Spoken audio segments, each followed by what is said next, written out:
and welcome to episode 73 of Board Game Blitz, a proud member of the Dice Tower Network and a podcast about all things board games that you can listen to in less time than it takes to dwell on the real-world implications of an intense game.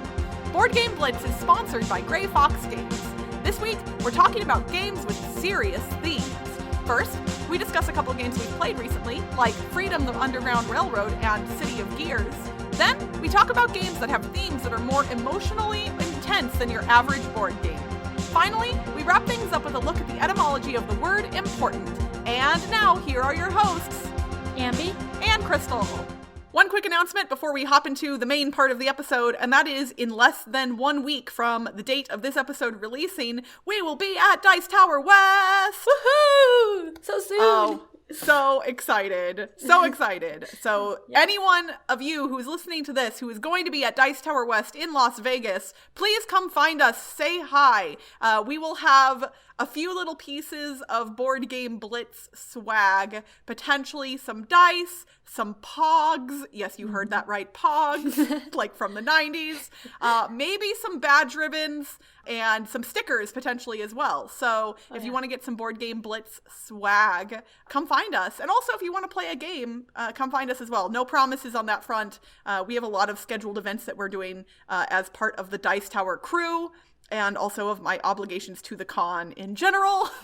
But we still want to say hi, so don't feel scared to approach us, even if we're in the middle of a game. We really like hearing from people, and especially that they listen to the show. That means an awful lot to us. So please come tell us if you listen.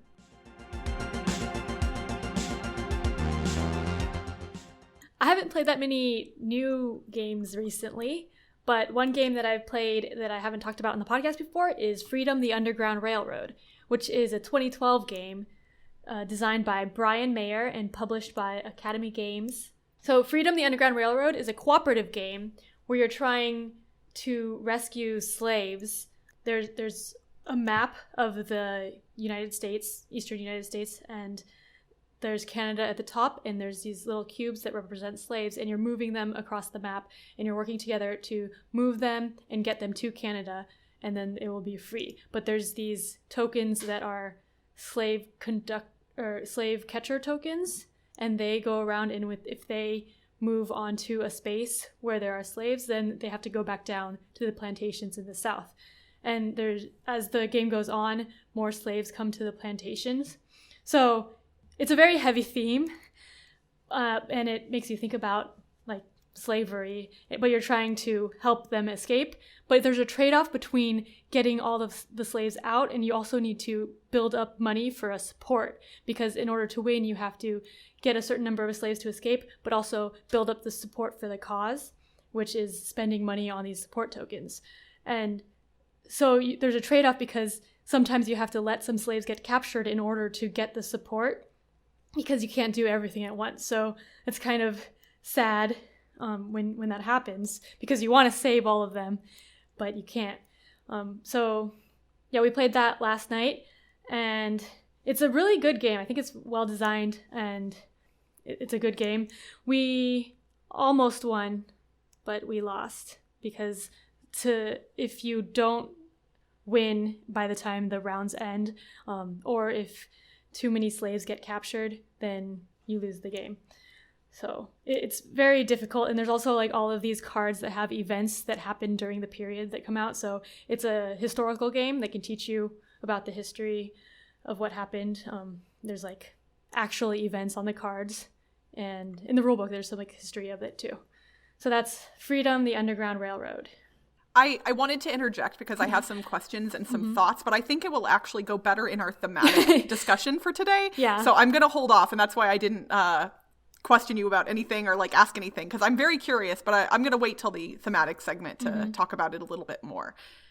My recently played game is a little less serious, and that is City of Gears. City of Gears was originally published on the Game Crafter in 2012, and our sponsor, Grey Fox Games, brought it to mass market, publishing it in 2018. And as a disclosure, while Grey Fox Games is our sponsor, I am not required to talk about this game at all. I have chosen to because I want to, and I'm not required to be positive about it either. Although most of my thoughts or positive, you will hear at least a little bit of a complaint I have about it, but I did want to talk about it because it pleasantly surprised me. So City of Gears is designed by Chris Leader of Leader Games fame, who publishes things like Vast and Root, and Daryl Andrews, who is most famously known for Sagrada. In City of Gears, players are trying to get the most victory points, and they are doing that through mostly area control with a little bit of worker placement and almost some engine building. The board is made up of a variety of variable tiles that form gear-shaped holes between them, and then players are rolling dice to obtain gears and gain resources. And then they activate tiles that they have workers on, and then they get to move workers around the board. Anytime they get to obtain gears, they're drawn from a bag at random, and those gears can be used either as developments on their player board to give themselves extra powers, or to build links between tiles on the board. This one is very cool to look at, so I highly recommend people give this one a Google and look at how these tiles with the holes in them kind of get built and put together. It's very interesting. All of the tiles have special powers on them that you can activate, and they're all different. So depending on how the game setup was at the beginning, it can cause for a very different kind of game experience based on what tiles were chosen at the beginning. And then also what gears get picked out of the bag affect things as well. When gears are placed onto the board, their powers are not visible. It's just your player token that covers them up to show that you built that gear. But then the ones that are added to your board as developments give you special powers, and those are pretty unique. So you're moving your workers around the board using the gears that you've placed of your own player color, trying to gain a majority for each of the tiles. And the majority is controlled both by your gears that are next to a tile as well as the workers that you have on it. So whoever has the most of a combination of those two things controls that tile and will score points for it at the end of the game. Ties are friendly, so you can also kind of help mitigate that by moving things around. There are some take that aspects in that you can move other players' gears potentially, or even move other players' workers based on what resources you roll or what powers you have. This one, I've only played it 2-player so far, and it wasn't super antagonistic in a 2-player game because we had enough space to kind of spread out and do our own thing on our side of the board. But I imagine in a 4-player game, things would be a little more hotly contested. I was surprised by how much I liked this, but I don't know why I was surprised. It kind of stems from the fact that, like, the steampunk theme doesn't elicit much for me in general. Like, I don't have really negative or positive feelings towards steampunk themes, and a City of Gears, like, it doesn't like do anything for me by name or theme alone. So I don't think I had many expectations coming in, but this game was really fun to play, and it's pretty quick to play as well, which I always enjoy.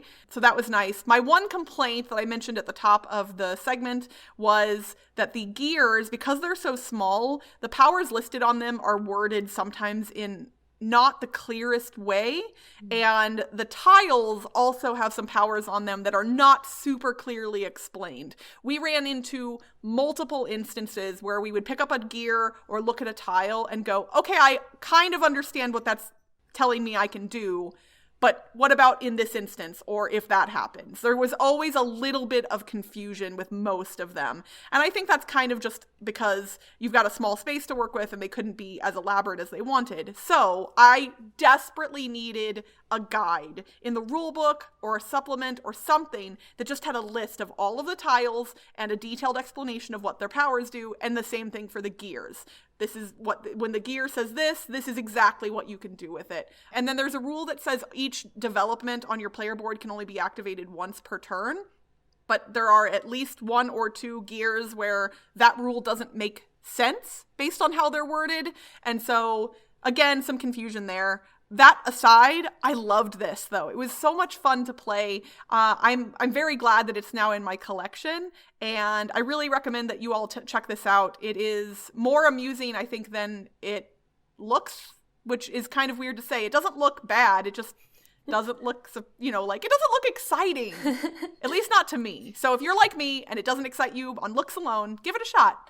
That is City of Gears from Gray Fox Games, our sponsor.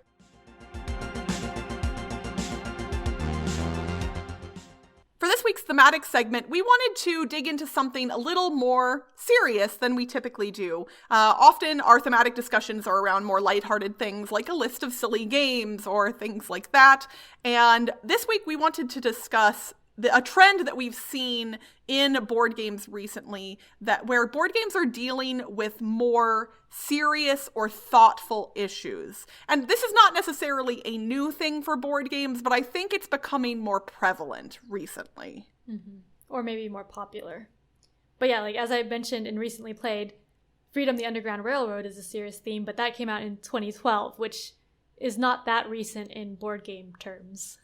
Well, but what's interesting is I don't think you hear a lot of people talking about that game regularly.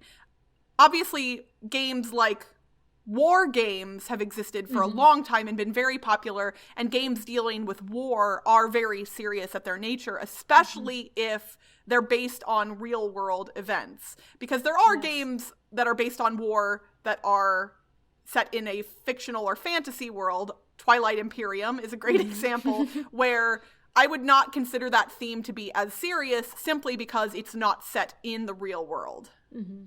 But yeah, even with war games, I think a lot of the serious parts tend to be abstracted out because you're dealing with an overworld view, and so you're not there experiencing like the personal parts of the war. But then there's a game called The Grizzled that's about World War I. And in that game, you're not fighting the war. You're more trying to survive with your friends. It's a cooperative card game. So it's not like a war game. It's more you're just trying to play cards and get through the deck and survive. And so that I think that brings more of the serious aspect in the mechanics because you're a single person instead of controlling a big army.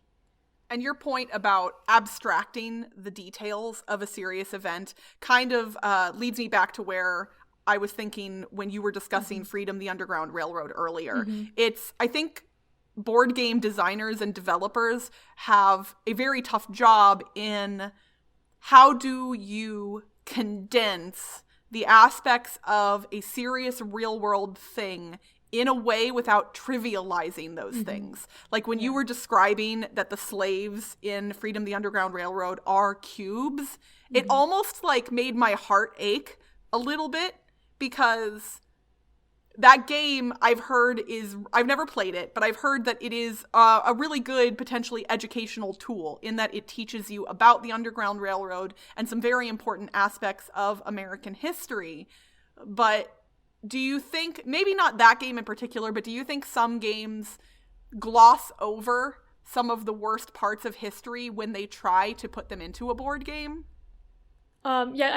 With Freedom, I think they're cubes because they don't want to, it's hard to deal with an issue without offending people too, because you making them, everything in the game is like a cube, and like the slave catchers are also like little discs, so that's abstracted out, and you don't want to make it like super realistic, like miniatures or something, because that might like be too strong of feelings for someone, I think. But yeah, with other games, a lot of games I think that deal with matters that are serious, like colonialization, you're playing as the person doing a horrible thing, and it's very abstracted out, where you're just colonizing things and building up cities, and it kind of just ignores other things that happened. Yeah, I am one of the people who is incredibly bothered by games with colonialization or colonization as a theme, mostly because of what you said, that they only look at the point of view of the person who is doing the colonizing. They don't dig into the actual effects of that. Things like spreading disease, pushing other people out of their homes, effects to nature and wildlife. Like, there are a whole bunch of factors at play that get glossed over and not treated with a seriousness that I think they deserve. And it's one of the reasons that I actually really appreciate the theme of Spirit Island, which technically is set in a fantasy world to some degree, but it has a lot of real world grounded aspects in that you are playing as these mythical spirits that help watch over an island, and when colonizers come in, you are trying to drive them away. And obviously there are a lot of cultures here in the real world who believe in spiritual and mythical beings, and have for, hundreds of thousands of years. So while technically this is fantasy in that, we've never actually seen a water god here in this modern age, for instance, it's grounded in a way that I think a lot of fantasy games aren't, and it looks at the bad things that can come from people's actions and helps negate them. I don't know. I still haven't played Spirit Island, and I really want to. Yeah, it's a good game. But yeah, Spirit Island is a great example of how a theme can be completely fantasy theme, but also still be serious and have like serious things about it because it's grounded in reality, even though it's a fantasy theme. And then there are games that are fully grounded in reality that also can elicit some very strong emotions. One that I've discussed on the show before pretty recently was Holding On, The Troubled Life of Billy Kerr, which is about providing palliative care to a person at the end of their life. And all of the aspects of the game and the story are very grounded in real life. It is about providing for a person's physical and mental needs at the end of their life. And I'm surprised because the mechanics and the gameplay itself are not super connected to the theme, but the story on the cards and the artwork elicits some really strong emotions. So I think that it was very thoughtfully designed to do that, and I appreciate it for that. It really, as we're playing and we discover little bits and pieces about Billy Kerr's life, it almost feels like we know him. And I believe the designers did use real-world stories to help craft Billy Kerr. He's not a real person, but he's kind of pieced together from real stories. And you can tell because there is a believability to his story that helps you connect to it. Yeah. Then you've also got games that deal with serious things that are not war or death, games that deal with relationships. You've got not a whole lot of them in this genre. We've got everything from abstract games like And Then We Held Hands, which is really a fully abstract game but can create some interesting emotional moments. Fog of Love, which I've discussed before, which has a lot of lighthearted and funny moments, but also can have some really serious and intense moments as well. And even stuff like Consentacle, which is an adult-themed game, but it's about the idea of consent within a relationship. And it does it in a fantasy setting, which I think kind of helps make it a little easier for some people to take, because if it was entirely real world, I think it might be a little too close to home. But because they've fantasized it a little bit, I think it makes it more approachable. But I was fascinated. I read an article about this game, and if you are someone who is not averse to playing a very adult-themed game, Consentacle is one to look into, because the designers really made some interesting and thoughtful decisions while they were designing that game. So why do some games with serious themes feel serious while you're playing them, and others don't? As an example, Pandemic, which is a very popular board game, and is dealing with an incredibly serious issue, literally pandemics of multiple diseases spreading throughout the world and killing off humanity. That's an incredibly serious issue. But when I'm playing Pandemic, it does not feel that intense, that serious, that emotional for me. And I imagine most people are the same way. Why do you think that is? What is it that takes a game from just a serious topic to actually eliciting emotions? I think part of it might be the scale, because in a lot of the games we mentioned, it's more focused on one person and like one person's feelings, whereas Pandemic is the whole world and you're just saving everyone. And so it's like a big scale, whereas when you're focused on one person, you can relate more with their feelings and like feel like you're actually that person, maybe.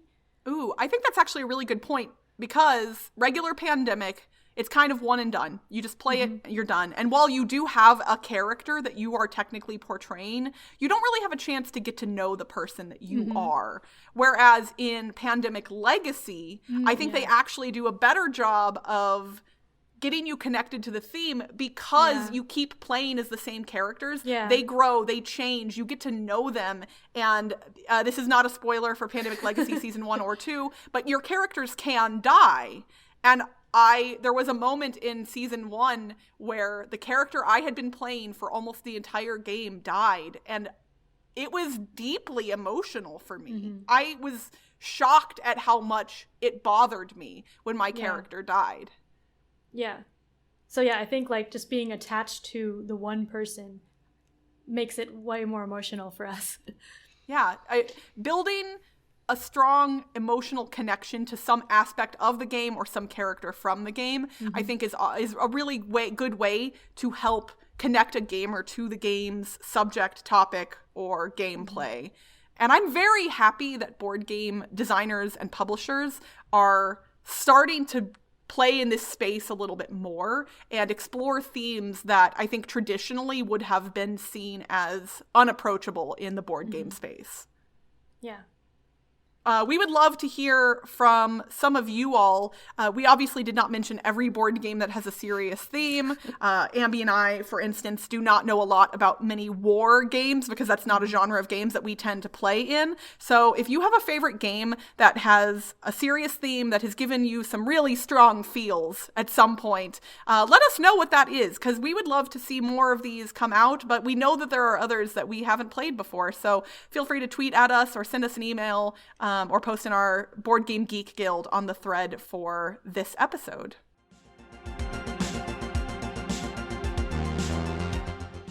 For this week's etymology segment, I'm going to dive into the history of the word important. The English word important originated in the mid-15th century and came from a Middle French word of the same spelling. That word can be traced back to the medieval Latin words importatem, which meant momentous, and importare, which meant be significant in. That word was also used in regular Latin to mean bring in, convey, or bring from abroad. So how did a word that originally meant to bring in or carry turn into something that meant momentous? Well, it seems that the physical act of carrying eventually just transformed into the more metaphorical act of carrying a lot of meaning or significance. Hence, the word is now used to describe things that carry a lot, but just not in a physical sense. I know the etymology segment has been missing for a few episodes while we weren't working in our usual format. Did you miss it while it was gone? Are you glad it's back? We'd love to hear your feedback if you have thoughts about this segment or any other parts of the show. Send us an email at boardgameblitz@gmail.com to let us know what you think. And that's it for this week's Board Game Blitz. Visit our website, boardgameblitz.com, for video and blog content, as well as to get links to all our social media pages, including our Facebook, Twitter, Instagram, and Board Game Geek Guild. This episode was sponsored by Grey Fox Games. Tsukiyumi Full Moon Down, an asymmetrical no-luck board game, will be on Kickstarter soon, so make sure you're following Grey Fox Games on Twitter to know when it launches. Grey Fox Games. Quality games, cleverly crafted. Loving the show? Please rate and review us on iTunes or your podcast provider, or become a patron. Patrons get access to unedited episodes, our private Slack channel, and more for as little as $1 a month. Head to patreon.com/boardgameblitz to become a patron today. Our theme song was composed by Andrew Morrow. Technical support provided by Toby Mount. Board Game Blitz is part of the Dice Tower Network. Until next time, power of games are getting drawn out. Make a one gal think, make another gal shout. Bye everyone! Bye!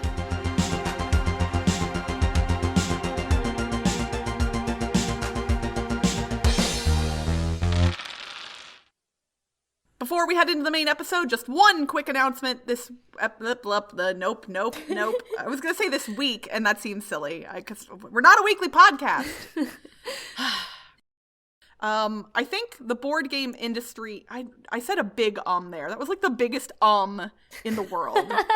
I was getting so good at removing them, and that was like the largest I'm going to start over. Alliteration. Last week, we asked you, to retheme a human pyramid game that you can play at a gambling spot that prefers paper money. What game was that, Ambie? That was Cash Casino Castel. This was one of the first times, I think, since we started these puzzles, where I got a response from somebody where none of the words was correct. Really? Wow. Yeah, I actually got a message from somebody where they had 3 entirely different words, and then they immediately figured it out. But it was funny because I was like, no. But I like that they translated the meaning a little bit differently, and that was pretty cool. So this week, again, the answer is going to be 3 words, all starting with the same letter. We are asking you to retheme a tree-growing game for animals who are pretending to be mythological birds. Good luck, everyone!